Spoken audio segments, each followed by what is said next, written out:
Hey, what's up, guys? Welcome back to the Academy. So, I need to apologize for disappearing for so long.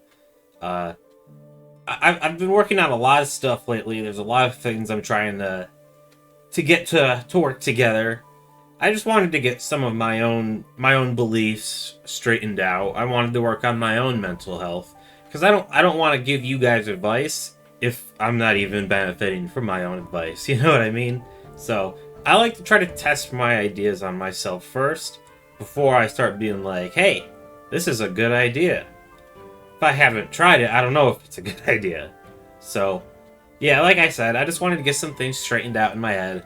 I was kind of struggling at the time when I last uploaded to think of topics to talk about.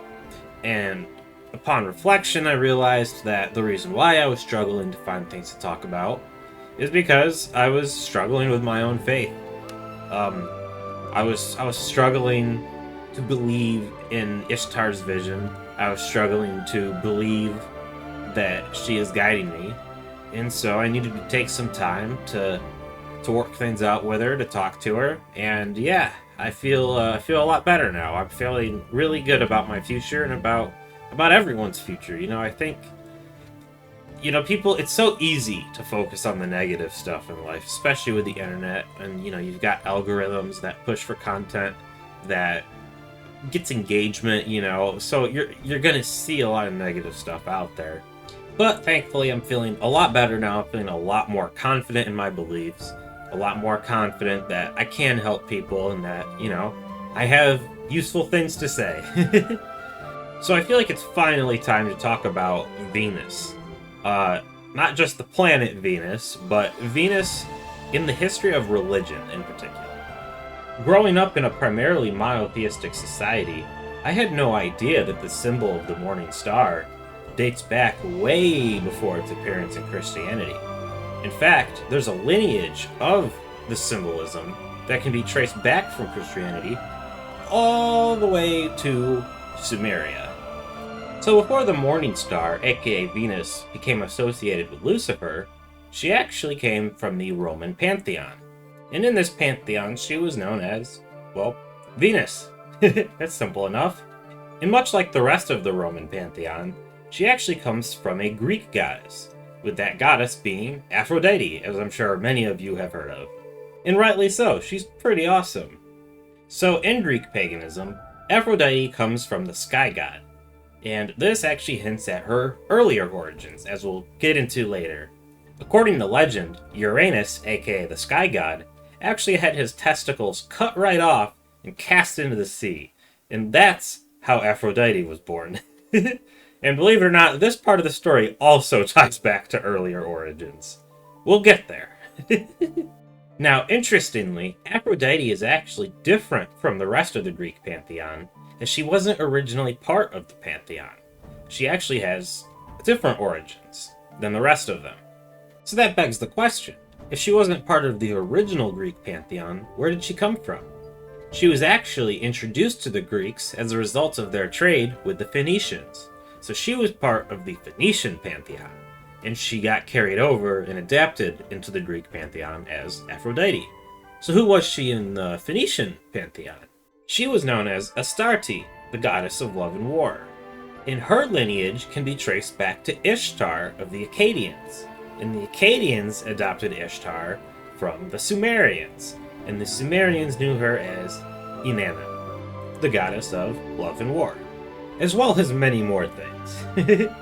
Now remember how I said Uranus getting his genitals cut off and creating Aphrodite was going to connect to earlier versions? Well, much like with Aphrodite, Ishtar was born as a result of the sky god Anu getting his testicles cut off. So yeah, that's a interesting common thread. If I were the sky god, I would be on high alert protecting my testicles. With all that being said, if you'd like to know more about Ishtar or Inanna, I do have a previous video that goes over the basics of who she is. And I think that video will help you guys get a better understanding of who she is and what she represents. Also, keep in mind, these are not the only goddesses that are part of this Venus lineage. There are other goddesses in the lineage. I just wanted to keep this pretty brief, you know, keep it short and sweet. My channel actually isn't big enough yet to be able to upload videos over a certain length, so I do have to keep things relatively to the point. And even though I primarily work with Ishtar and Inanna, feel free to try working with any of these goddesses. Even though they are of the same lineage, in my experience, they all have their own unique traits to them, you know, their own unique stories. They have little differences here and there, differences in their backstories, differences in their beliefs, differences in their culture, you know?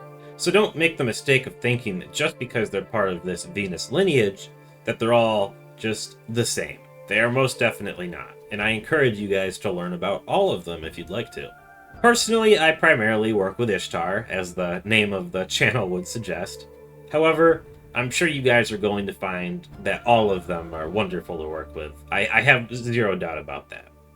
So yeah, that's all for today's video, guys. I just wanted to briefly go over this lineage of Venus goddesses that I discovered and I thought was really interesting. So I wanted to share it with you guys. I hope you guys found it as interesting as I did. And yeah, make sure you stick around, subscribe, join the community. We've got a Facebook group, and then we obviously have the channel itself. So get involved, you know? My goal is to build a community with this channel. I want to create an environment where we can all pitch in and share ideas and just talk to each other, you know? So yeah, that'll be all for today's video, guys. I hope you found it interesting, and I will see you in the next one. Bye.